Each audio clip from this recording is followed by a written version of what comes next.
It is the season for the deep cranking, and deep cranking might mean different things depending on where you are. Where I am, it means some big magnum baits like this, but what about some of the smaller baits like this guy? Today we are going to do a refresher on crankbait rods, the rods that you need for throwing deep cranks. So we're going to break this down from tiny to huge, and we're just going to do a refresher in case you are finding yourself in this mode and needing some gear. So if you'd like to join in on a really fun rod convo, let's have some fun. Welcome to the Hookup Tackle. Oh, what a stud. Yeah. Look at that. That was sick.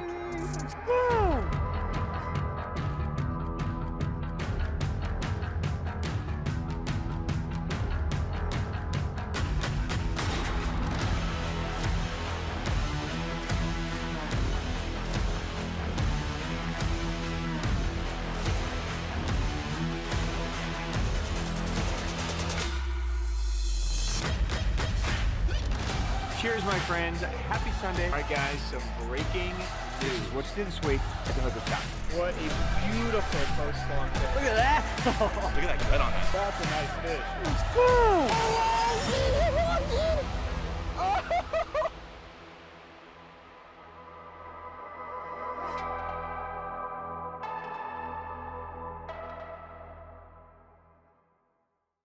Welcome back, guys. I am Bill with the Hookup Tackle, the Tackle Otaku on Instagram, being joined by my buddy Jeffrey the King. Jeff, it is deep crankbait. I should just say crankbait season. It really is. Yeah, so I'm saying deep, but when I say deep, I'm meaning more diving crankbaits, right? So deep could be relative. It might be 30 feet out where we are, or if you're on like Tennessee River stuff, it might be 8 or 10 feet if you're, in Florida or somewhere else. So, one of the questions that I continuously get is about crankbait rods. I feel like no matter how much info is out there on crankbait rods, there's always questions, and it's inevitably, I discuss, hey, what's the best rod for the 10XD? And the question is, well, what about an 8XD? Or a 6XD? Or, what do I throw my Blitz Max on? Or what do I throw my Magnum on? Or what do I throw my Tiny on, right? So, crankbait rods are kind of that. I mean, I love talking about crankbait rods because it's a really niche-y category. If you get the best crankbait rod, it generally tends to just be good for that thing, right? For crankbaits. So typically, a crankbait rod is going to be very parabolic. It's going to have a lot of bend, and that bend is going to do a couple things. It's going to help when these baits are cranking, really hard. It's going to help absorb some of that crank so you're not wearing yourself out. It's also, when these big baits are moving, those treble hooks are dangling, and the fish come up and eat it, they usually get hooked in strange places, top of the head, side of the face, weird places, and even if they're in the mouth and they shake, a lot of times they'll pull that one hook off, but there'll be a second hook under the chin. So you need that rod to kind of be soft enough to keep them pinned until you can get them into the boat. So today we're gonna break down some crankbait rods that I think you should just pay attention to. These aren't necessarily the only option or the best option. They're just options that I think are good, and they're gonna be at a variety of price points, and they're rods that should certainly be on the radar, okay? So I'm gonna break this down how I break down crankbait rods, which is basically 4 categories, okay? So we are going to start at the top. We're gonna start at the big dog category, because this is easy for me, okay? So we are talking about the biggest, deepest, baddest guys in your box, right? So this is, Blitz Magnum EXDR territory. So in this category, I put things like Blitz Magnum EXDR, Megabass Big M75, 10XD. Okay, so these are baits that are legitimately going, 25 to 30 foot deep. They're hard pulling baits, they're heavy baits, they're big baits. Where do we start with this category? Well, honestly, I kind of start and end in the same place. This is the easiest one. That's why we're starting here. Okay. So this is 100% of the time, all day long, Orochi XX launcher for me. Okay. So I've talked about this rod a gazillion times. I'll spec it out again. It's a 711, extra heavy technically, but it's a glass. Okay. So lure rating 3/4 to 1 3/4, but I'm gonna say legitimately to 2 3/4 on this, because we throw the Blitz Magnum EXTR all day long, which is over 2 ounces. We'll throw smaller glides on this rod all day long, which, you know, handles beautifully. So what is it about the launcher that makes this good? Well, here's the scoop. It's nice and parabolic through the middle. I mean, you can see all the way through the middle of this rod, it's still bending. It's got a nice tip, but it's not overly whippy. So when you put on an 1.5 ounce or a 2 ounce crankbait and you pull it back, the rod is actually loading, right? So that when you come forward and cast, it actually helps you fling that out. But you'll notice down here in this butt section, right, there's no bend. So these first couple of guides is just solid. And then when you get to that third guide, still pretty solid, but you can start to feel a little bend, and now we start to squish, right? So the lower half of this rod is solid, so all that shock absorption is happening at the top end. So by the time it comes back to me here, it's already absorbed, right? I'm not wearing myself out. Now, you can always find a way to screw this up. So anytime you're throwing a big bait like a 10XD, a Blitz Magnum EXTR, you want to make sure that you're kind of pointing at the bait, right? So if I cast here, I kind of want to hold the rod in a relatively, whether it's straight or just slightly cocked angle, so that the rod is having a chance to absorb it. If I'm casting here and I'm holding my rod over here so that the rod is constantly, you know, going sideways, it's really going to push and pull on my wrist and really wear me out. But as long as I kind of keep a relatively straight approach to it, I can just lock my wrist in place. I could use a 7 or 8 to 1 gear ratio, high speed, I get that thing down there and fish it all day long. Okay, so for that big category bait, the launcher is kind of the only one that I recommend, because it really does, in my opinion, do it better than all the other rods.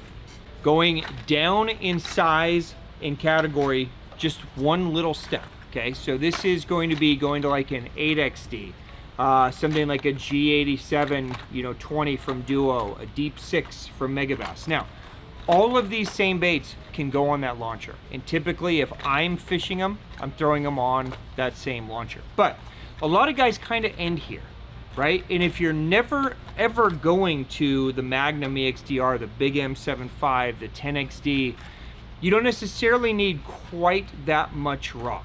Okay, so they do make quite a few good rods that are just like one notch lighter than where the launcher is, and that's kind of the category that we're talking about now. So I'm going to show you a few good solid options. Relax, I'm not throwing anybody. Okay, so in this category, you've got a few good options that I would recommend. So this is the Evergreen Combat Stick. Now this is a new model in the line. This is the 710 extra heavy glass. Lure rating is 1/2 ounce to 2.5 ounce. So technically the lure rating is higher on this than it is on that launcher, but trust me, this rod is not capable of handling a 10XD. Okay, so this is truly more, I would say, Deep 6, 6XD, 8XD on the high side. Okay, it's got a softer tip than the launcher. Okay, and then it kind of breaks down and gets kind of, you know, solid at the tip.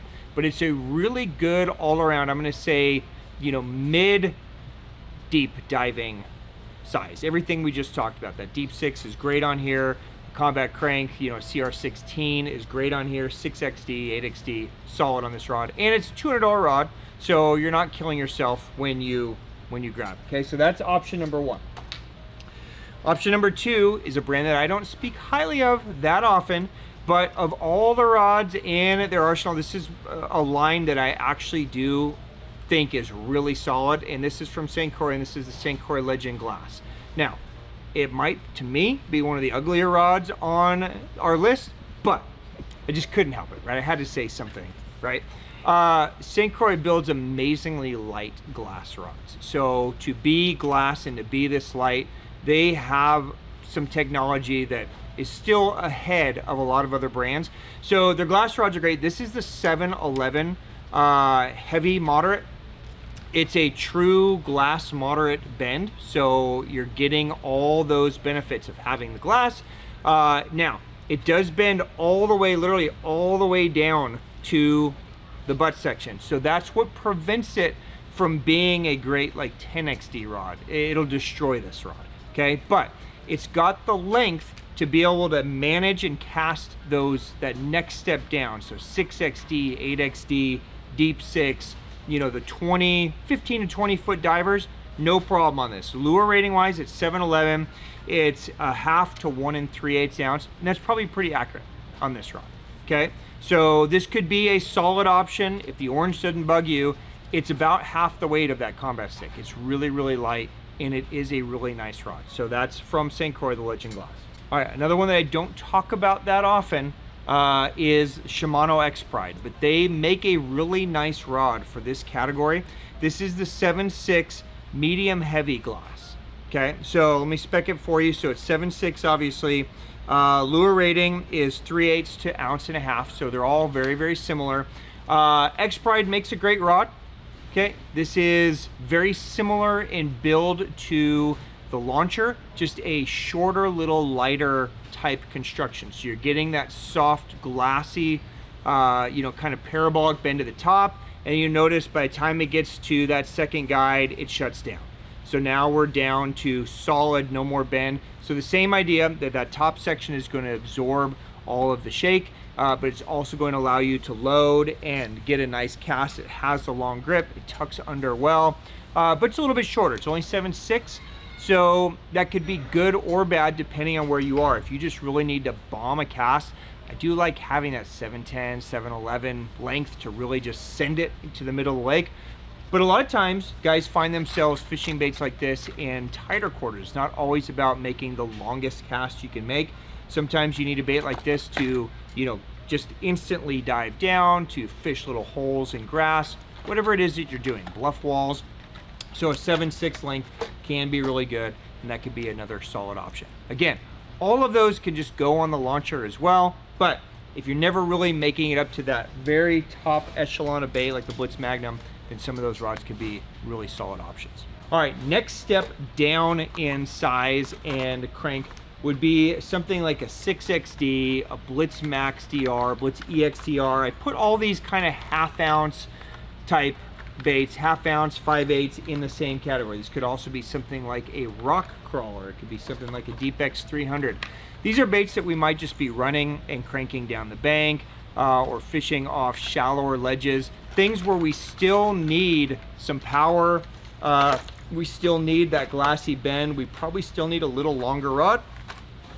But sometimes we're just running shore, so we could get away with like a 7-foot rod as well. So typically, this is where historically I've just used the 7.1 medium heavy Valkyrie from Megabass. That's a great one, still probably the main one that I use, but there's some rods that are catching up and some rods that are interesting, so I think we should talk about them.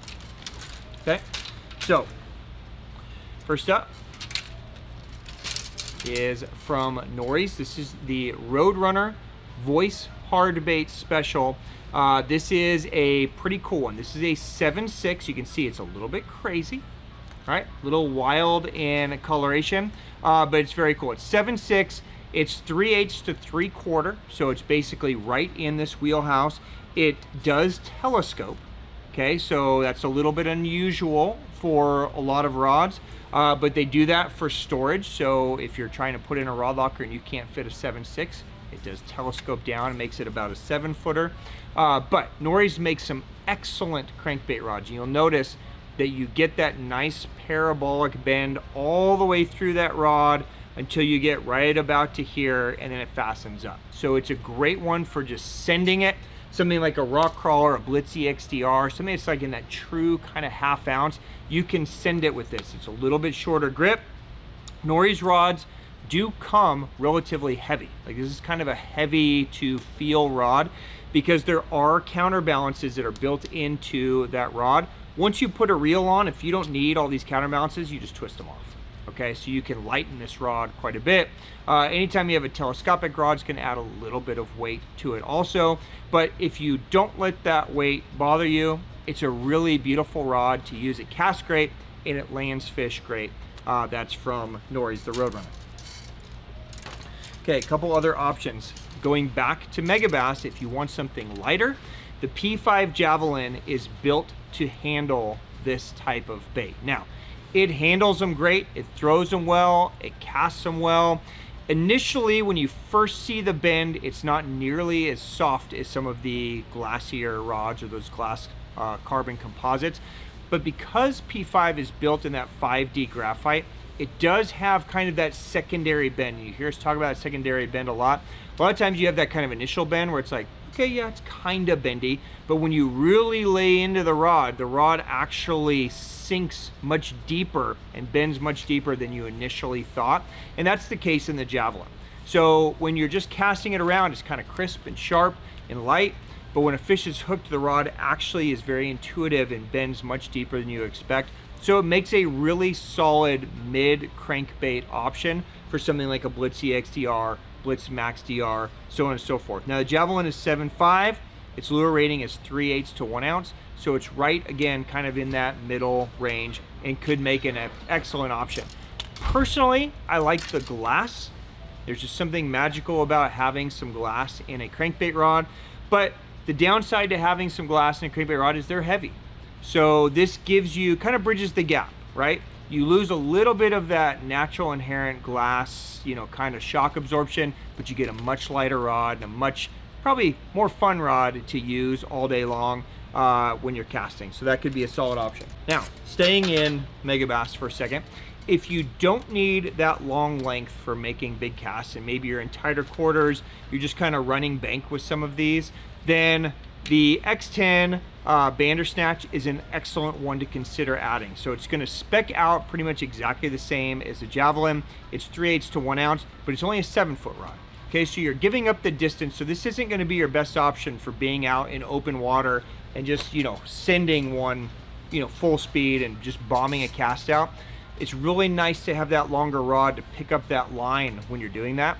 But if you're in a pond, if you're in a just running bank situation, again, this length can be really good. It has that same inherent kind of gradual taper all the way through, so it manages this mid-sized crankbait very, very well. It's also a great square bill option. So, you know, if you're wanting a rod that can do a square bill and do some of this mid-depth stuff, this can be a really good option. It's light, it's sexy, and that is the Bandersnatch from the X10. Okay, one more option in this, going down towards the $200 range. Zodias actually makes a 7.2 medium heavy glass that's really nice for this. Okay, so for being a glass composite, it's relatively light. You get the benefits of having that full monocoque grip.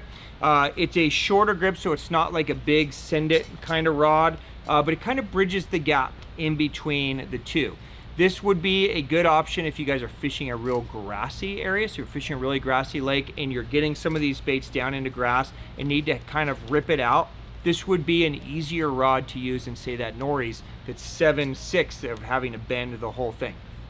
You're getting that glassy top up in that top section, and then it's shutting down again kind of by that first guide, so you get that rigidity down in the lower section. So it's a very nice rod. Again, it would be a good square bill rod, also would be a good smaller chatterbait rod, but gives you a good solid option in that $200 price point. I don't think I spec'd it out, so let me spec it out for you really quick. It's 7.2, 3/8 to 1.5 ounce, but really it's going to want to throw that 1/2 ounce to 3/4 that we're talking about. All right, and then finally for me is kind of like smaller divers, okay? And smaller divers might mean something like the tiny Blitz DR. It might mean something like just a straight Blitz DR, a Super Z3, you know, something in here that's essentially a 3/8 ounce, quarter, 3/8 ounce, maybe just under half, but still getting down into that 8 to 12 foot, still a diving crankbait. Right, so we still need to kind of have that same idea of a rod. Here's a couple solid options for you that I think would be really good. So typically when I'm throwing like a tiny Blitz, the rod that I've always been using for the last couple years is this guy. This is the P5 Kasumi 611. So it's a 6'11", 1/8 to 1/2 ounce rod. It's kind of built, I would say, more on the finesse side. So I find that it's better for the lighter size stuff, the 1/4 ounce, 1/4 to 3/8, even though it's rated to half, That 1/4 ounce is really the sweet spot of this. So Super Z1, Super Z2, as you start getting this Super Z3, it starts to overload it just a touch. Tiny Blitz is amazing on this rod, but it's a really light, I mean, weighs nothing kind of rod. Another one that is totally worth the look is one of the new Zillions. This is the 701 ML MRB. So this is the medium light, 7 foot, 1/8 to 1/2 ounce, so it specs out the same, but it's a flex light. So they're using that nano glass type technology. So it's a little bit more powerful of a rod than what that Kasumi 611 is. You're getting the benefit of having some glass in there. So you've got a little extra strength. It feels like a little bit more rod in your hand. So when you're throwing something like a Blitz DR or that Super Z3, it gives you the softness that you need up top to be able to load and cast, but it gives you a little bit more power once the fish is hooked for pulling them out. Now, both of these rods are going to have a pretty deep bend to them, so they're going to really absorb the shock that you need for those tinier treble hooks. But this is a really nice rod that's very overlooked. I would say the whole Zillion line is kind of overlooked, but their flex light rods are kind of magical for this style of fishing. So the 7 foot medium light glass, definitely worth a look. All right, and that is a wrap. Now again, I wasn't planning on covering every single crankbait rod known to man in this episode. This is really more just to give you guys some starting points and some ideas of rods that I like, that I think are perfect for, you know, this style of fishing and for these categories of crankbaits. Of course, if you have questions on anything that I covered, drop it down below. I'll get answers for you. If I left anything out that you guys are mad about or that's been working great for you that you want everybody to know about, also drop that down below in the comments. I want us to all collectively share so we can all learn from each other, and I'd love to hear what's working for you guys as well. So if you have questions on anything from baits to rods to, you know, whatever, drop it down below. I'll get answers for you. On behalf of myself, Jeff, everybody here at the Hookup Tackle, guys, thank you for giving us time. Thank you for watching our videos. Thank you for your business. Enjoy crankbait season. It's one of my favorite times of the year. So get out there and enjoy the crankbaits. Once you have the right rods and the right gear, it makes this so enjoyable and such a good time. And it's a great way to catch giant fish in the summer. So I hope that works for you. We will see you again very soon on our next video. Peace.